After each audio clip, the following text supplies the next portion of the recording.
డైవర్స్కి ఎవరైనా అప్లై చేస్తానికి వచ్చినప్పుడు కొత్తగా మా దగ్గరికి ఏం చెప్తున్నారంటే మాకు కంపాటబిలిటీ లేదు సార్ అంటున్నారు. Compatibility, what is the meaning of compatibility? Compatibility మీనింగే మీకు తెలియదు. మాకు కంపాటబిలిటీ లేదు సార్ అంటారు. కంపాటబిలిటీ రాదు, కంపాటబిలిటీని మీరు క్రియేట్ చేసుకోవాలి. నేనున్నాను, నాకు మీకు కంపాటబిలిటీ ఉందా అంటే ఎస్, నాకు మీతోటి జర్నీ చేసిన తర్వాత మీకు ఎలా కావాలో నేను అలా మౌల్డ్ అవుతేనే కంపాటబిలిటీ వస్తుంది తప్ప నేను మౌల్డ్ గాను మీరే మౌల్డ్ అవ్వాలి ఎప్పటికీ అంటే అది కంపాటబిలిటీ లైఫ్లో రాదు కదా.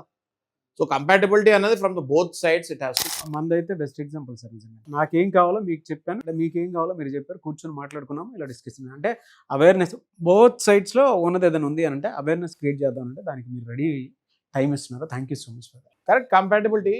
మరి మన మధ్యలోనే ఇంత కంపాటబిలిటీ ఉన్నప్పుడు మరి భార్య భర్త అన్నాక వాళ్ళ మధ్యలో ఎంత కంపాటబిలిటీ ఉండాలని?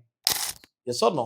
సో ఈ విషయంలో మాత్రం ఇది డొమెస్టిక్ వయలెన్స్ యాక్ట్ కిందకు వస్తుంది. డొమెస్టిక్ వయలెన్స్ యాక్ట్లో ఉన్న సెక్షన్స్ అన్నీ కూడా ఇదే చెప్తుందండి. ఏం చెప్తుంది అంటే వయలెన్స్ అంటే కొడతాం, తిడతాం, అన్నం పెట్టకపోతాం, ఫుడ్ పెట్టకపోతాం, బట్టలు లేకపోతాము, షెల్టర్ కింద ఉంచకపోతాము, ఇది ఒకటే వయలెన్స్ కాదు.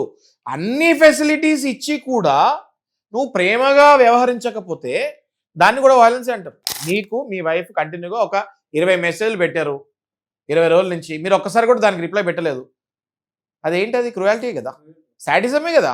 Sadism is nothing but cruelty కదా. అంటే ఎదుటి వాళ్ళ సెల్ఫ్ రెస్పెక్ట్ని మనమే దెబ్బతీయటం. ఏదో గొడవ అయింది, వైఫ్ మీకు కంటిన్యూస్గా మెసేజ్ పెడుతుంది, మీరు ఒక రిప్లై, చిన్న రిప్లై ఎక్స్పెక్ట్ చేస్తుంది మీ దగ్గర నుంచి, మీరు పెట్టట్లేదు, మరి that comes under cruelty, right? మీరు మీ ఇంటికి వెళ్ళాలి, హస్బెండ్ వైఫ్తో పాటు వాళ్ళ అత్తగారి ఇంటికి వెళ్ళాలి పండక్కి, నేను రానంటాడు, అది కూడా క్రూయాలిటీయే. You are not respecting your wife's parents, 100% that is also cruelty.